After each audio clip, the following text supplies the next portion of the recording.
Hello, human peoples. You're listening to the podcast network of Gamefully Unemployed. To support us and gain access to great exclusive podcasts like Fox Mulder is a Maniac, Tom and Jeff Watch Batman, Star Trek The Next Futurama, and our latest show, Spiel Boys, head over to patreon.com/gamefullyunemployed. We do game streaming, movie nights with our patrons every Friday night, and you can even commission your own podcast about anything you want. Literally anything, within reason, and we have to do it. You are quite frankly out of excuses not to go visit patreon.com/gamefullyunemployed. That's patreon.com/GAMEFULLY unemployed, which is spelled like it sounds.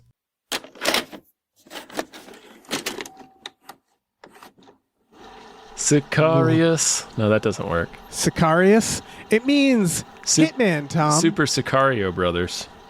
Nice. That's Josh Brolin and Benicio del Toro in this movie. Oh, yeah. Hi, everybody. Hello, everyone. My name is David Bell. My name is Tom Ryman. And we just watched Sicario. Sicario. The first one, not Day of the Soldad. How is there a sequel? FBI!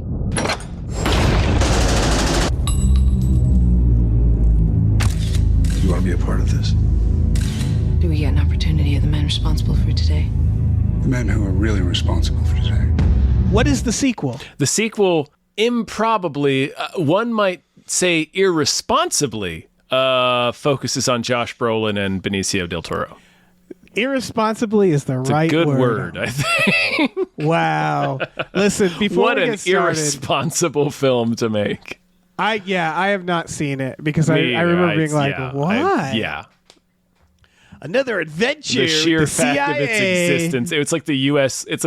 Marshals of The Fugitive. Right. What are we doing?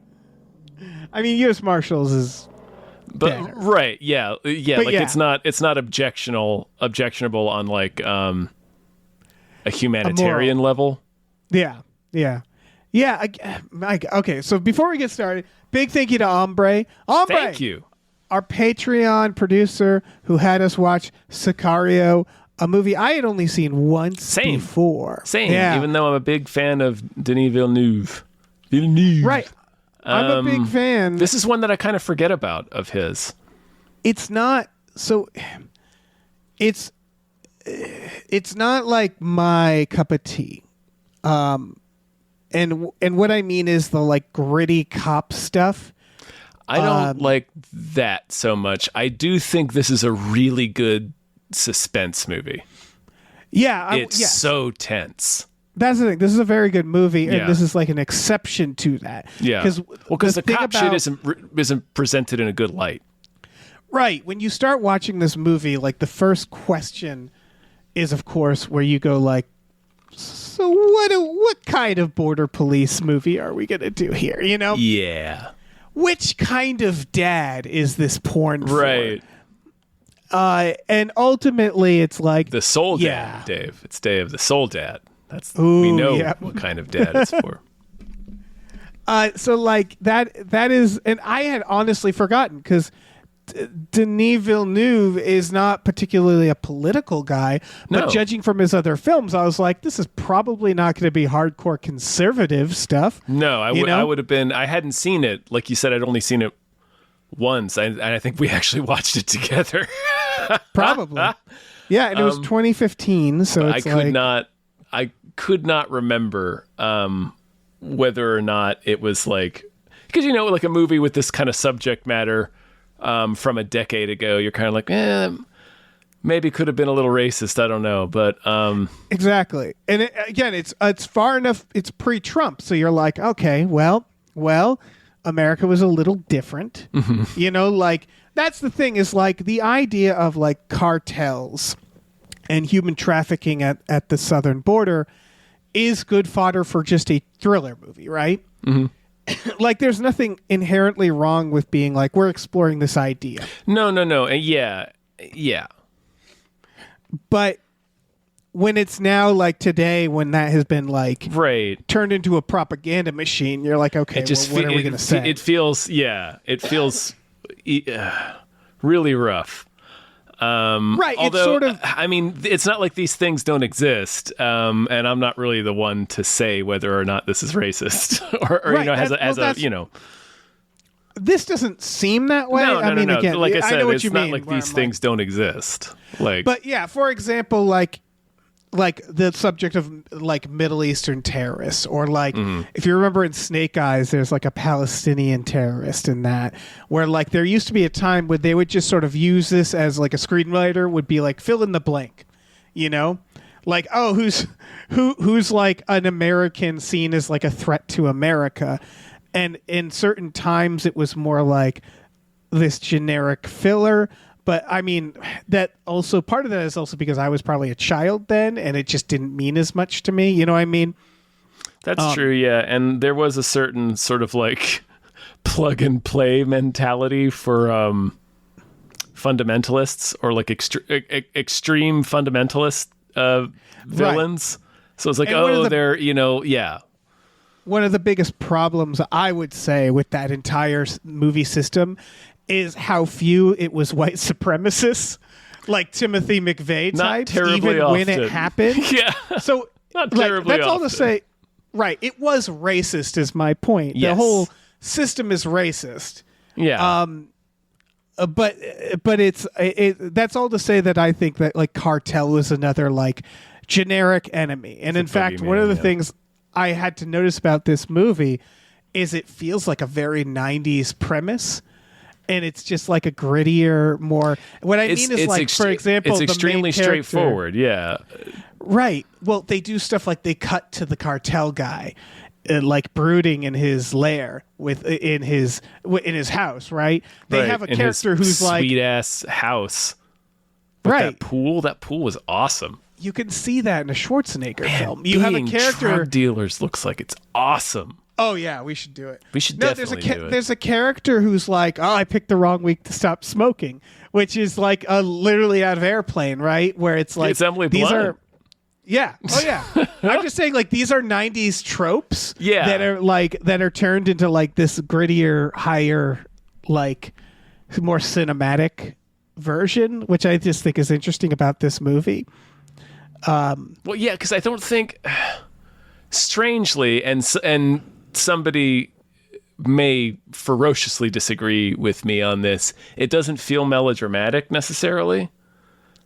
So, like, Right, it doesn't doesn't feel like feel- they're really hitting the fact that she's starting to smoke again that hard. It's just kind of like That's what I mean. It's presented differently. Yeah. Like, for example, in a movie, the premise that the cartel would send a honeypot to attack the main character feels like a cheesy Schwarzenegger thing to happen. John and it happens in Bernthal. this.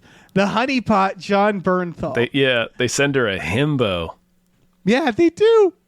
And that's what I mean is like it feels like there's a lot of moments in this that are like you could pull this right out of the 90s movie. But it has a nicer That's true. It sheen is that and sort of skin. like cop thriller where it's a lot of like corruption and espionage. That's what got me. Yeah. But yeah, like it feels like a little like a Lethal Weapon movie. Yes. Not in the tone, but like But again, in the you in the could see plot this and sort of plot. like what Cartel smuggling people and they have to get on it and like you can see that, right? yeah. It really is like a Lethal Weapon plot. That's the perfect comparison. Yeah. Like again, broad strokes. Yeah, again, not the same tone of a Lethal Weapon movie, but yeah, it's just a very straightforward plot, and I like that. I like how sinister the CIA is. Like, I really appreciate that. I love it. So I mean, it's hard to like. Which I of do course this is think well-directed. Zero Dark 30 handled that.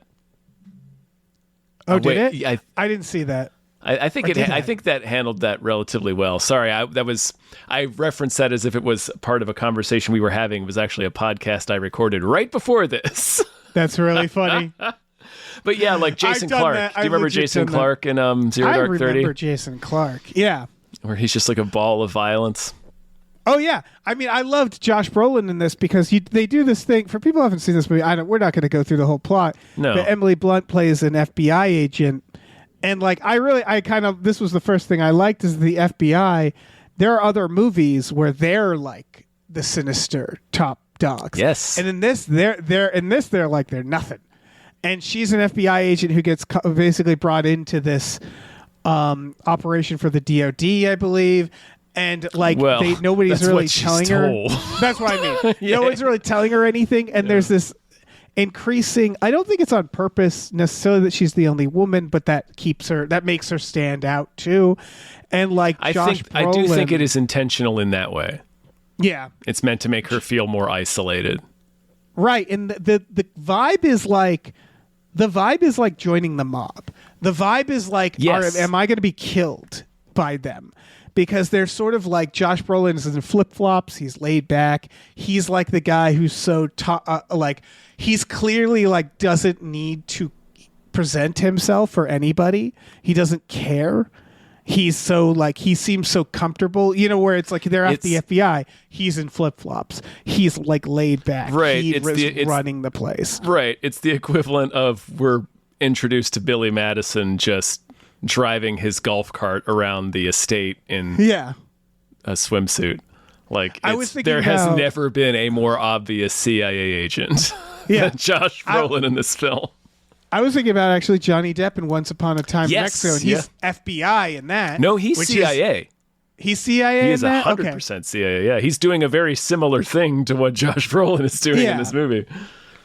And it's that idea of like they love it. They love being in the CIA. The rules don't apply. They're having a great time. Exactly. Yeah, and so she just gets brought in. She meets Benicio, and he's completely different vibe. He's like all business, or he's very serious, and Brolin doesn't seem to care. He seems haunted in a way that Brolin does not, and driven. Like he seems to. This matters to him. Yes. He's like maybe haunted's not the right word. He's very focused and very intense. The scene that he stands out in is they go to this briefing, and there's like all these different law enforcements. They're all joking and they all know each other. Like even the Rangers like know Josh Brolin. Everybody's just like fooling around, and Benicio's over there and he is just dead serious. He's not joking. And that's like the moment where you're like, okay, so something's up with this guy. It's the Simpsons thing. Like that guy's going to do something. Yeah. But it also connects the two of them, right? Because like we said, like we were talking about Emily Blunt, and I do believe it's intentional, her being a woman, sort of like Clarice Starling in Silence of the Lambs. Yeah. Just to make her feel more isolated. And of course, he's on the outside of the group too. So like it's a connection. It forms an immediate connection between the two of them. Right. That is kind of a through line in the movie. And I think personally, the escort scene is when you start getting it clear, because up until this point I was still like, okay, what kind of dad movie is this going to be? The escort scene is awesome. So awesome they made it into a Call of Duty level. Yeah, they did. Probably by it's definitely the same instinct that produced Sicario Day of the Soldad. Yes. Well, Call of Duty and GTA are two games where I noticed they will proudly rip off movies. Like they will just go like, remember that scene in a movie? Wasn't that great? What if it was a video game level? And it's like, yeah, you're right. That's like, yeah. Well, I don't mind it most of the time, really, because who cares? It's video games. Video games have always done that. But like, it's the missing the point factor. Oh yeah. Oh, I just mean, yeah, like, again, like, GTA did, like, a bunch of, like, like Menace to Society and, like, that stuff. I would argue they missed the point there, too. Yeah. They missed the point. They're like, hey, you know how those movies about, you remember Scarface? What if it was awesome? Like, what if we made a fun reference to Boys in the Hood? Yeah. But, fucking, anyway... That escort mission, I mean, what was interesting about it, I think this was what I was supposed to be feeling, is that when they first roll in, the 5 cars just like blasting through the border, like just this like sharks. And then you see like all this security, and they show like the cartel violence, and so they're making it out to be like they're in a war zone. Like Juarez is this awful place. And that was when I was wondering, like, I wonder if people from Juarez are like, you know what I mean? Like, Yeah. you could do this to Los Angeles. And it's like, I was just wondering, like, if people from Juarez are like, okay, come on. Come on, guys. Pump the brakes. Yeah, I get my newspaper there every day, but like where the cartel is hanging those bodies or something. But again, I don't know. Yeah. But what strikes me is that it's like they're treating it like a war zone, and then ultimately there's Nothing threat. happens there. Yeah, they encounter some guys in cars who they easily murder. And it's like, and then of course Emily Blunt is even like, what the fuck was that? Mm-hmm. And I think that's the point, right? Is like they're treating this like at certain points I was like, just take a helicopter, guys. Like, what? I don't know why you're driving through all this. I don't know why you're so on edge, why you have so many people. Like, the cartel comes down to like 8 dudes in a car, and you are like an army. Yeah. And I think it's to show that, right? Oh, like, yeah, I don't know. It's an invasion. It's like you mentioned, it's 5 cars that blast through the border, but then as they're making their way to pick up the person that they're kidnapping, essentially, this is who they're going to torture, extrajudicial kidnapping to then torture this person and then probably kill them. Yeah, It's not clear. Like, Josh Brolin basically says something that I can't remember exactly what he says, but it sure sounds like we sent him to live in a farm. Yeah. But yeah, ultimately, I mean, that's the whole point, right? Is that they want this cartel guy. When Emily Blunt's like, we can arrest him, and they're like, we're not really thinking about arresting him. We're not going to do that. Yeah. This is what the CIA does. Yeah. But yeah, the cars blast through the border, and then as they're getting closer to where they're going to pick up their victim, more and more cars flank in with them, and they're just straight up, basically military cars, right? They have heavy machine guns with gunners on the backs. Like, it becomes like this. There's like they're like a dozen cars deep, and it just straight up looks like an invasion force. And you're sitting there and you're going like, well, what does the other guy look like? Yeah. And then when you see him, you're like, oh, that's it. You know, like that. And it's, it was sort of like, in my mind, I wasn't sure if the movie wanted me to feel like, oh, these guys are a threat. Because ultimately the cartel in this that they're going after, I don't think is ever a threat. Like, not to any of our characters, right? There's a couple of shootouts. They like, you know, like there's a couple of scares, but ultimately it's the CIA just bulldozing these guys. And it's interesting because I think like the movie knew that wouldn't be interesting. So they have to, like, the movie presents it all very tensely, but then it gets like the John Barenthal of it all, where you're like, there has to, like, I feel like at some point they realize like there's got to be a threat here. Yeah. But that's kind of not the point. Right. It's more about like the response. Like, is the response justified? Right. And I think it's about Emily Blunt's character, this deal with the devil, right? Because they keep giving her these moments where they're like, you can go. And like, she knows. It's the opening of this is basically like they find this house filled with dead bodies, and there's a trap and it explodes. And it's this idea of like, she's just cleaning up the mess. She's not getting anything done from her position. And they're basically like, well, you want to get something done? And ultimately she keeps in the back of her mind, I feel like the whole movie knows, like, it's the CIA. They're going to kill people. They're going to do bad things. But she keeps sort of saying yes. Yeah, at one for point, the most part, when she's talking to her partner, he's like, "No, we should." Daniel Kaluuya. Yeah, Daniel Kaluuya. He's like, "No, we should just say fuck these people. We should just get out of here. Like, this is yeah, they're just using us. This is crap." And then she says, "No, I need to know." So right. she's like, "I need to know what they're doing, or I need to know who's behind this, or, you know, it can be interpreted a few ways." Ultimately, and it's kind of her realizing that she's not really the main character in any of this. She's not important. Like, there's also that feeling where you're like, ooh, why'd they pick her? Is she like, she's a shield. shield. This spunky young... Exactly. Like Clarice, right? Why did they pick Clarice? They're like, oh, she's actually really good, right? She's has what it takes. She's this, like spunky young FBI agent who proves herself. And this, it's like, oh, she could have been anybody. She could have been. They just needed an FBI agent. An FBI agent. It all boils down to that last scene with Benice, where he holds a gun to her chest and her chin, and it's like, sign this. That's all they needed. That's all. She could have been anybody. She could have been anyone. They just needed an FBI agent to sign that paper, or really anyone from any domestic agency. Right. You get the vibe that maybe they cased her, they checked her out, and they were like, this person will play ball. Like that's probably what makes her special. Happening. Like when we first meet Josh Brolin, he's in a meeting room with the dude from Mad Men. Which dude? Isn't that dude from Mad Men? He's also the guy that built the Titanic. Yes, that's how I know him, as the man who built the Titanic. I thought he was on Mad Men. I think I might be confusing him with John Slattery. Maybe he isn't. He's one of them. I'm looking him up. It is fucking Victor Garber. Yep, that's his name. Architect of the Titanic.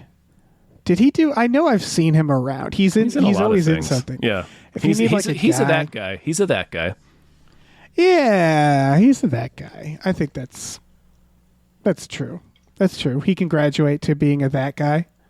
He's great. Like, Yeah. But anyway, in that scene they're talking about her aptitude for this. Yeah. So we do see them sort of be like, yeah, she's a good fit for this. I like later when she comes to him and he's like, do you think I'm calling the shots here? Like, do you think this is my operation? You think I asked them to come involved? Like, no, I can't do anything here. Like another interesting thing about that is it's not a super close up, but it's just a shot of him. Mm-hmm. And you can see that his face is torn up a little bit too, and he's got like a bit of a bloodshot eye because he was also in the explosion. Yeah. So it's also showing like even this dude who's like a big wig at the FBI, like you were saying, the FBI in another movie would be like the shadowy Johnny Depp. Exactly. Oh no, he's CIA but like Jeffrey Combs in The Frighteners. There's a good one. Yeah. Or Agent Fox Mulder. I mean, the opening of this movie is very opening of the X-Files movie. It is a real Terry O'Quinn exploding. It is. It's a lesser Terry O'Quinn. There's less aliens in Jerry this one, O'Quinn. less like cool. Yeah, Jerry O'Quinn. Yeah. The CIA. So yeah, I don't know. It's an interesting arc with her because it's very Training Day. Yes, because they do a good job with like, is it worth it? I think because I think that the instinct in a movie like this is to make it morally, what's the word, cowardly or ambiguous, where it's like, is it worth it? It's in the eye of the beholder. Questions. Yeah. But they do a very, very, very loud thing, which is, of course, they follow a character who mostly in his eating, where you're like, why do they keep cutting to this man having breakfast and like starting his day? I was about to say, I think they're trying to fake us out with what his job is, but they show us pretty quickly that he's a cop. Right. But even then you're like, they do a good job because you just keep being like, what is this? How is this going to play out? This man is clearly going to matter. Right. And then in one scene, he's got a machine gun in his room. And you're like, yeah. And it's like, oh, is he going to be like Benicio's brother, or like he's actually the enemy, or he's behind it all, or he's going to play in? Nope. He's just a casualty. Ultimately, he's a guy who's in the wrong place at the wrong time later in the movie that Benicio uses to get to the cartel guy. Yep, and just shoots him. That's it. Just shoots him. Yeah. And it was there. Yeah, because there is a little bit of mystery as to who that we're looking for because we know that there's like Yeah. a number one dude that like nobody knows what he looks like, I think. Right. He's the guy we don't see until the end. So at the very least, we don't know what he looks like. So there's sort of like, there's an idea that maybe this is that guy. Right. So it was like I just really like the reveal that he's just another casualty. Like you said, he's just like a pretty low person But in the this point of him, operation. ultimately, because what we learn is that Benicio is presumably a member of the other cartel, the competing cartel, although he seems like a gun for hire. I haven't watched the An sequel. assassin, yeah. But he seems to be working for the other cartel, and what Josh Brolin or someone basically says is like, listen, we want the cartel we can control to be in power. We're basically getting rid of this other cartel, not to get drugs off the street, not to make this place safer, but because they can't be bought or controlled by us, is ultimately what it comes down to, right? That's It's like, the CIA. exactly. We topple regimes because we want to be able to control it. Right, and that's sort of what the ending means, because it ends with the kid, the little boy and his mother, and his dad's dead, his dad's gone. They go to soccer, and they hear some gunshots. The game stops, and then the gunshots stop, and it all keeps going. And you're like, yeah, it's never going to stop. Yep. That's the CIA was never here, obviously. Emily Blunt is not going to save this situation. She's not going to stop the flow of bodies. They just needed the right criminals in charge, and that's it. Yeah. And yeah, like you're correct. It is implied that Benice does or at one point worked for the Medellin. I'm fucking it up. Right. I'm sorry. Because we learned that the which guy is a killed city, his but family. also a cartel. Right. Yeah, we learned that the guy killed his family. And then of course that's the punctuation. He kills the cop, and then he kills this man's entire family. Kills his in entire front of him. family. Yeah. And that's when it's like the CIA doesn't care. They set this guy loose. It's not about because I think that's the thing is I think in a person's mind. Medellin. I Not said it mine. right. Fucking hell. Said it right the second That's all right. time. Such a dummy. I think right, sorry. honestly, no. I think everybody has this dark thought about somebody. I'm not gonna name names, but I think there are people in the world that people are like, if they were just taken out, maybe that would Maybe if we had a being that Benice good. on our side. Yeah, I'll do an easy one. Hitler. Like that idea of like, yeah, we should, if Benicio could have broken into Hitler's house and shot him, that would be good. It would be a net good. Well, depending on when, if it's in the bunker and he was about to do it anyway, technically, it's like, it doesn't really they matter. eventually did get an inside man to shoot Hitler and his family. It was Hitler. Yeah, it was Hitler. Yeah. It's a really shocking. Yeah, Hitler flip. did it. They flipped flipped him. They went straight to the top. Yeah. No, but so that's all to say that like there's a version of this movie where you could play that game, right? Where it's like, well, this cartel guy is bad. Yeah. And Benicio shooting him it's bad, but it cancels it out. And in the movie, it feels like really didn't want you to be able to do that in your mind. So they're like, let's have him like kill his kids. Yeah. While they're eating dinner. like, yeah, they're kids who totally didn't do anything. Like, No. his wife might have been, she might have been fucked up, but those kids are, they're too young. Oh, she's a mob wife. Yeah. Yeah, exactly.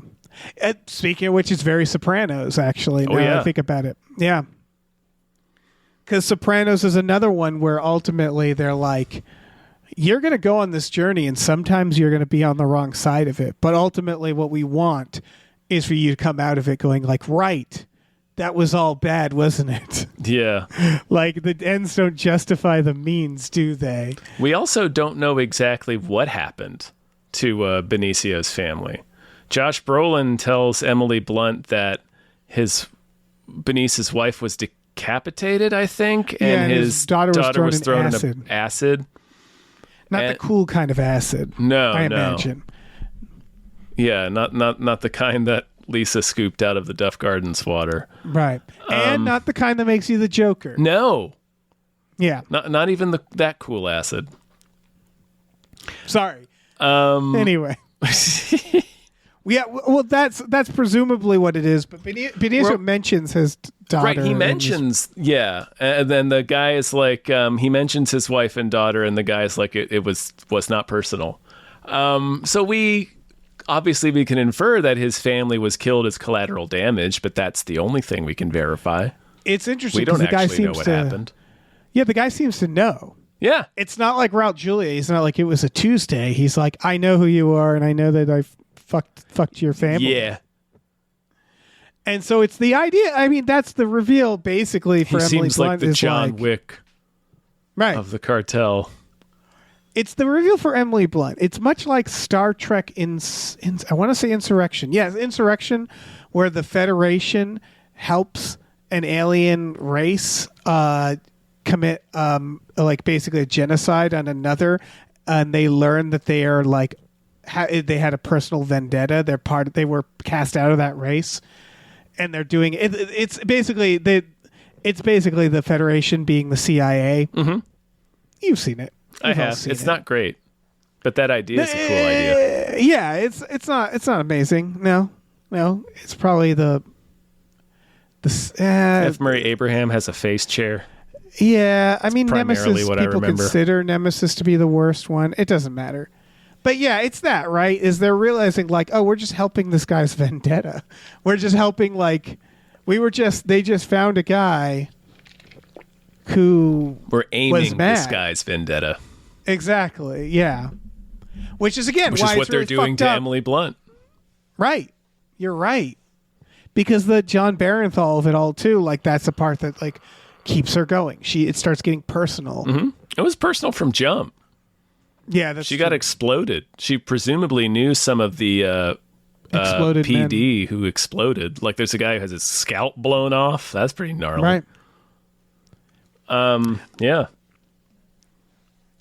Oh, sorry. Another buddy cop thing is there's also the whole thing about her partner being like, when you gonna get laid? Again, that felt very 90s. Yeah. Okay, that part was a little much. Again, there's some 90s shit in Oh this. yeah. There's also, it's not unfunny when I do believe Josh Brolin gives John Barenthal a wet willy. It's not funny to watch that happen. To Yeah. watch them wet willy a man. Because what that Watch says them to wet me is... Willie the Punisher. Right, because they do him dirty. Where I was like, I don't like seeing the Punisher. But this was like his Shane days, right? Where it's like he played a piece of shit. Yeah, he played a piece of shit. Yeah, he played scumbags a lot. He has And piece of shit Punisher is a face. scumbag. He has guy at the bar who is gonna fight you face, right? He has the guy at the bar who's like, "What the fuck did you say to me?" That guy, Right. He's got that face. He has a guy at the bar that's gonna try to choke you to death later. Yeah, he has "Did you hit on my girlfriend?" face. So it like he kind of and Punisher's not a great guy, but John Barenthal, I don't know, something about him. But now he's like a Schwarzenegger to me. Like he's like a teddy bear now. Oh yeah. Is that weird? Yeah. Oh no. Yeah, it's you see him in interviews and stuff. He's just a delightful, charming man. He just Like- he plays these just real hard dudes. It's Now just that anyway, he's this like, guy's just a real wiener in this movie. Yeah. He's like Mickey Mouse to me, I guess. And what I mean is that like if Schwarzenegger showed up and was like, "I'm a killer," I'd be like, "Nah, you're not." And like John Barenthal, despite playing murderers constantly, Yeah. I'm like, I don't know. I can't find him scary anymore. I think Yeah. he's fun. So I don't know. I just feel okay when he's around. Yeah. I feel like he's going to kill the right Like people. right, he's gonna kill the right guy. Yeah, He's the good guy with a gun. exactly. But yeah, the Wet Willie, what I liked about that is it said that the CIA, this CIA spook who's been around, who's tortured people, knows the value of a good Wet Willie. Mm-hmm. Like he knows that sometimes all you need is a good Wet Willie, and that'll do it. That'll do it. Got to break some tension, man. He wears flip flops to the office. Yeah. It's powerful. This cast, by the way, is out of control. It's a pretty awesome cast. Yeah. Emily Blunt is bringing it. She's great in I feel this. like we haven't talked about her too much, but she has to do a lot. Yeah, I mentioned it's very Training Day. So it's a similar, if you've seen that movie and not this one, it's very similar to the Ethan Hawke role about just becoming disillusioned. Right. And like, they do some good things. But also like, real furious about it at each stage. yes. They also, like, all the action is blue balled, I felt like. Meaning that. It's not glamorized. Right. Like when she goes into the bunker, like they show up and they're just like, just don't fuck up, FBI's. Like, you rookies. Like they're bullying the FBI, the rest of the people. This part reminded me of Zero Dark 30 too, because you said you have not seen it, correct? I think I have, but it's been a while. When they storm Osama's house in the end and kill him. Spoilers. I know, right? Spoilers for Zero Dark 30. It's filmed in a very similar way. I think I do remember that. It's also creepy. Like, right, you have filmed... Chris Pratt's going in from room to room going like, Osama, like trying to get the people's attention. Like everybody in the, he's like whispering shit to get people to sit up and then he's shooting them. And like this is creepy like that too, because it's in like the night vision and you're just following the guys and you can see their footprints and these dead people in their wake. Yes. It reminded me of the raid at the end of Zero Dark 30, which is also treated kind of creepily. I forgot that was Chris Pratt. I got to watch that again just for that. Fuck. Yeah, well, I mean, I remember when they killed Osama bin Laden, they didn't even pretend there was like a firefight or anything. They're just like, yeah, we killed him. We went into his house. They went from room to room shooting everybody. Yeah. We did a mass shooting. You know, like we were going to, like, no one's going to challenge us on this. We executed that man. Yep. Yeah. Was he holding a gun? I don't know. Didn't look like it. He looked pretty scared, actually. To be perfectly honest, honest, we didn't think anyone would ask. Yeah. And this is, you're right. Was he holding a gun? Extremely Sure. similar. Yeah. We can write that down. That's fine. Yeah, we can put down. Yeah, we put that in there.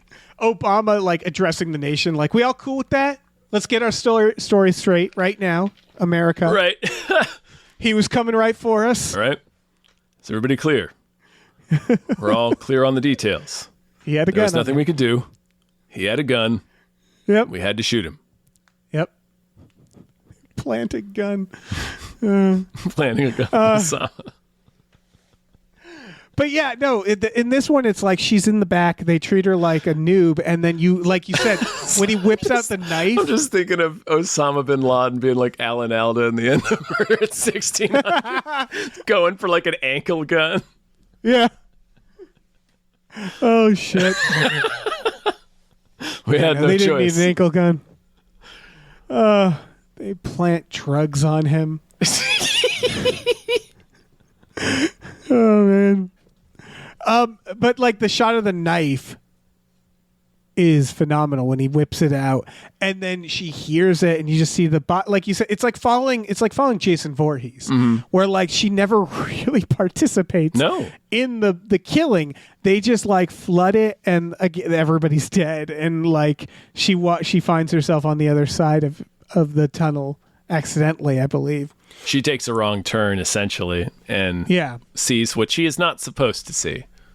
Again, it's all like, it's just an interesting, like, being able to thread that needle of like, you don't really feel like in that scene, it's like, you don't feel like she's necessarily unsafe. You never really feel like you're like, oh no, is the cartel going to get her? It's more of like the constant feeling of like, something's up. It's really, and what are they actually doing? You feel like on a tightrope, or you feel like you're walking on glass, or like, right. Not that's not the right expression. You feel like you're Julianne Moore on a glass pane in The Lost World. Like it's incredibly tense because you feel like something is about to happen. You don't trust Brolin or any of his guys. You're watching them murder these guys. Yeah, but you also don't trust where they are, because like they're hyping up how dangerous it is, but also like you mentioned, and whether or not this is factually accurate, is I know this stuff doesn't not happen, but like, you know, one of the first things we see when they drive into Juarez is mutilated bodies hanging from a bridge. So it's like, this is fucking real here. Like, right. Again, it's not dangerous. Yeah. It's just, you can't help but to feel like you're watching In a Violent Nature. Like when you're watching them, it's the tenseness. Is the response? Is the cartel going to get them? Right. Yeah. It's more of like, where are they actually going, and what are they actually going to do? There's a bit of tension around where's the ambush going to happen, but like you said, it was immediately diffused. Sorry. Right. No, and then, well, I mean, in the tunnel too, where you're like, also like, what are they going to kill Emily Blunt? Is the CIA, what is the CIA up to? And like, I don't know if I'm like instinctively thinking that watching the scene. It's just that the vibes of the scene, you feel like you're watching like someone break into somebody's house, right? Like it's more, and again, also with the scene where they're doing the escort, like it feels sinister. What they're doing is presented in the sinister way that there's a tenseness, but you never really feel like they're necessarily in danger, but you are on edge. And they do a really good job with that, I think. Because it flips, right? Yeah. Because in the convoy scene, you're tense, waiting for, you know, you're waiting for the ambush to happen. You're like, oh man, I don't know how bad this is going to, you know, people are going to get killed. It's going to be terrible. Jeffrey Donovan's definitely going to get killed. Yeah. There's no way he lives, right? No, he's there to die. He's born to die. And look yet, at him making jokes and stuff. But like, so yeah, they just dominate. Like, not even Jeffrey Donovan gets shot. Right. So like the second time we get that similar sequence where it's really tense and playing out like just pulling a wire taut. The suspense is sort of on the other, like you said, it's on the other side of the fence now, where it's like the CIA and FBI people are super sinister now. Right. Where you're like, what atrocities am I about to witness? What are we about to witness? Yeah. Yeah. And even when Benicio like rolls up on the house and stuff like that, there is an intrigue where you're like, at that point they've set up like that he's getting revenge, and I think that's sort of the point that you like. I got a little more pumped again, a little bit, but they do really good with this because they blue ball you the entire time. They deny you that because there's this idea where it's like, okay, well, so now is he going to get his guy? But you watch him shoot that guy. We don't see it. But you also watch him shoot that officer. So before he even does the like, I'm going to break in scene, he shoots the cop that we've been with, that we were humanized with. Right, because he has this young kid who just keeps wanting to play soccer with him. Right, and you can't help but to think about all these other guys now, where you're like, well, does that guy have a young kid? Who's that guy? Mm-hmm. Who are this guard? Like, does he, is he just trying to fucking... We don't actually see him shoot the kingpin. No, yeah. So you never get like, you're always kind of this nagging feeling of like, this is bad. He shouldn't be doing this. And especially when they pull out, do you realize like the CIA is watching via satellite? Oh yeah. Like he's not even an underdog. Like he's not even like one man against the cartel. It's like, no, he is. It's even, there's even another subtle thing tucked into that I wonder if, did you notice, when we see that shot, when it cuts to the overhead shot of Benicio going in the house, and we see it's the CIA watching night vision, presumably from a helicopter or a satellite. I don't know. But you hear him say, okay, there's 6 remaining. We're going dark. So he goes inside the house. He shoots 2 guards. Who are the 4 other 6? The fam. The family. He was there to shoot the fam. And they say, we're going dark. We're looking the other way. Yeah, of course. Yeah, because if he ends up getting shot, they're going to be like, I don't know who that guy is. Exactly. We don't know what went on in that house. Yeah. Because you realize from the CIA, they're like, yeah, you better get the whole family, right? Like, there's got to be nice and clean about this. Yeah.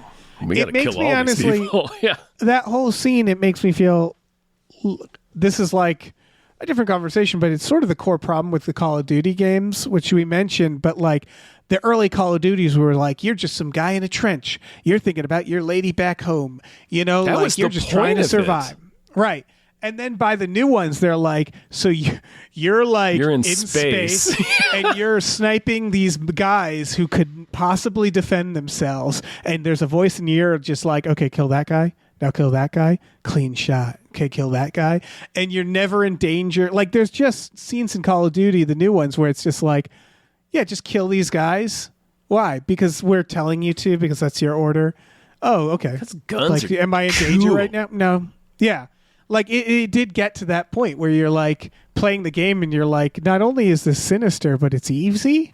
Where I'm like, I'm not even fighting for my life in these games I'm just anymore. killing people. Yeah, I'm just executing dudes in these black and white great. Like, drone Don't shots. get me wrong, but yeah, I love blasting dicks. Right. So like that's what they're kind of doing here, which is like, sure, Benicio is like outgunned technically, but it's like. Again, really? at no point is the cartel a threat in this. Not really. Which is obviously not the case. Obviously, they're a huge threat. Except for John Barenthal, but he like even in that scene, Benicio, the reveal is like, oh no, you were bait. Like the reveal is you weren't in danger. No, not really. We were watching the entire time. Benicio was right there. Again, it's hard to do that in a movie when the constant reveal is, oh no, there's no problem. The CIA's got right, this. but that's the point, like, right, that we keep saying. It's like, is this response justified? They do a good job, I thought, because the first scene they can do it because we don't know yet. Then when it and the then mutilations and the Right. probable atrocities, because they also say that Benicio used to be a prosecutor. So that, right, you're also not. That kind of does seem like something they do to a prosecutor. Anyway, continue. Yeah. No, you're also not following Benicio and Brolin. You're following Emily Blunt, so you keep like she does feel more vulnerable than them. But you also she doesn't know what's going on. Right. You know that she's going to live because she's the main character. Her partner, I'm kind of scared for him. Right. But, you think he might get blasted, but he doesn't. But then by the time you get to that final thing, you're just like, yeah, the stakes are different. They do a really good job at that, where it's like the stakes start of like, are they safe, to, oh, they're safe, and they're a problem, you know? Like, right. How much humanity are they going to trade away here? Become mistakes. Yeah.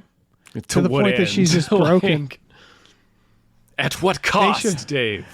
They should have done the airplane joke where she starts doing crack and heroin and like just subtly again. Like they don't point it out. Stop sniffing glue. Yeah. Fuck it. I don't have anything else to say about Sicario. I mean, no, it's good. Like I still think it's good. It's I was worried it may have aged poorly, and you definitely see it in a different light in 2025. But I think the film itself is still solid on its own merit, and boy, is it tense. It's a really good thriller. Well, not thriller exactly, a suspense movie. Yeah, it made me sad for one reason alone, which is that Denis Villeneuve, he's making one more Dune, and I'm not against Dune, but then he's doing Bond, and I want to see that. But like this is from that area where like he did Enemy before this. Prisoners, Enemy, Sicario, Arrival, Blade Runner, and like what a variety. Yeah. Like Enemy, if you look at Enemy and you're like, what the fuck? That's a he wild did Enemy? movie. Yeah. Yeah, he's just doing all the types of movies, and now he's like, I want and Dune. like yeah, Prisoners is just a straightforward mystery thriller. Yeah. But he has like 5 movies planned next. It's just they're all very big. He's doing Cleopatra apparently. Yikes. Yeah. And so like I'm just like, are we going to get another Sicario? Are we going to get another Prisoners? Although now that I mentioned Prisoners, I just now realized that it has a similar theme to Sicario, right? Yeah, it does. I think the answer is yes, ultimately, because I think that he's like a Christopher Nolan or a Spielberg, where it's like at some point they always go like, I'm bored of this. I want to do a smaller story. You know, like no one hasn't or quite like a done that. different one at least. Yeah, no one's doing the Odyssey, so it's not with him. He's just like bigger. So yeah, sort of. But like Dunkirk was kind of a curveball for him. Yeah, honestly, actually, Oppenheimer's a very small movie. Oppenheimer too. That was a curveball for him, Yeah. right? So like, and Spielberg is like, I'm doing the Fablemans. Fuck it, you know, like he. Oh you yeah, know, he the Post. Yeah. I'm not going to be disappointed when anything Denis Villeneuve does. Like it's all great. It's all good. I think what it is Dune is good, but it's not like despite the game I can't stop playing. Mm-hmm. It's not my favorite property that I'm like. No, I'd love like, for him to this do is- more Blade Runner, but it was not as Yes. successful. And why though? Like that's one where I'm like, Right, what else? I would too, but like, Well, I mean, you could do other things in the Blade Runner universe. yeah. You do that origami guy, Origins. Who's that guy? What's his Edward deal? James Olmos. Yeah. Origins. Do not remember his character's name, but He was in the new one. I just remembered that. You remember that? He's in the new one. no, He's in I haven't 2049. watched that one in a long time, actually. I gotta watch that. Yeah, we one gotta again. hit Yeah. that again. Anyway, we're talking about different films, although by He's the just same so director. good. So we're Yeah, I watched Enemy. I've been showing Hana a lot of his stuff because Hana hadn't seen Enemy, and that was one where it was like, what a banger, what a. I fucking like great movie. Enemy a lot. I still Prisoners is still, man. What a It's film! hard. What a Prisoner's picture! really good. Yeah. It's hard to pick the one that's the best. Man, yeah, we don't have to. Excuse me. We can stop talking. I just wanted to say one more thing. I would love to see him go back to movies like this, but I would also love to see him continue to conquer radioactive properties from the 80s. I've mentioned Krull before. I would also Him doing Crawl. Yeah. Yeah. I would also suggest Popeye the movie. Fuck it. Why not? Yeah, Let's do it. I'd love it. The Dark Let's do it. Crystal, Willow, Dark Crystal, Willow. What else? Enemy Flight of the Mine. Navigator. Flight of the Enemy Navigator. Mine. Yeah, do them all. Do them all, Denis. Do them all. Load 'em up. You hear? Load 'em up. The Dirt Mac Bike and Me. Kid, Mac and Me, Mac Daryl. and me. Daryl. Daryl. Yeah. Hell yeah. All right. Well, Ombre, thank you so much. Thank you. for having us watch Sicario. This did not feel like a moment of work. This Oh, was a no. delight. I just fucking laid back, watched Sicario, had a great Just night. chilling out Thank with you. Sicario. It's been one of the daddest things I've done since becoming a dad. Yeah. Excuse me, is put my feet So- up in a recliner to watch Sicario. Sicario. Yeah. Sorry, I have the hiccups now. Thomas the hiccups. Yeah. All right, listen. I've been drinking water the whole time out of a giant lenticular venom cup. Yeah, as you do, as one does. Yeah. Yeah. Talking about Sicario. Talking about Sicario with my Venom The Last Dance cup. A movie I still have not seen. Really? I haven't watched it yet. You don't want to ruin it? Is it like you don't want to close that chapter? I don't want to say goodbye to him just yet. Yeah. But no, I It's- just gotta watch it. It's not good. I mean, I need to watch it again. I kind of want to watch it again. none now. of them were good per se. It's a real weird but they one. I'll were say that. both excellent. Yes. Yeah.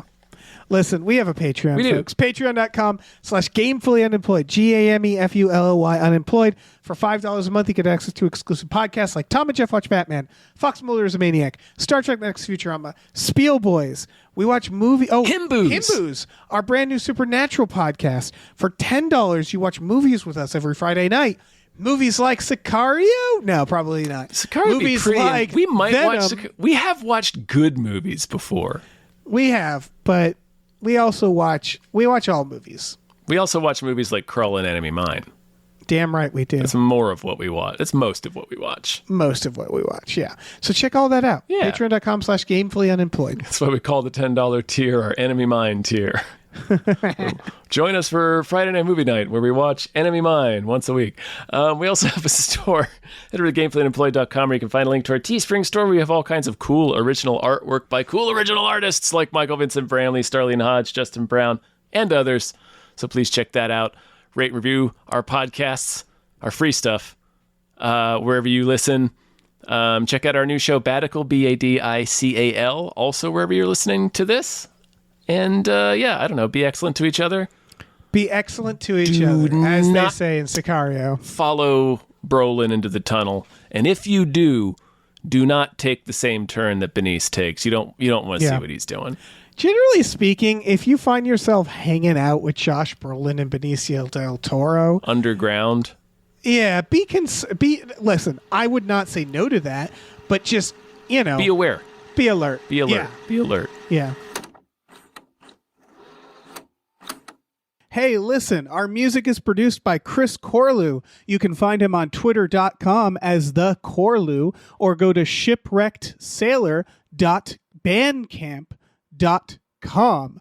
Our channel artwork is produced by Michael Vincent Bramley. For more of his work, go to mvbramley.art. Our episode artwork is by Justin Brown, available on Twitter as Justin T. Brown or at Artness by JustinBrown.com. And finally, additional artwork is by Starlene Hodge. You can find her work at StarleneArts.com or on Twitter as StarleneX. Cool. Goodbye.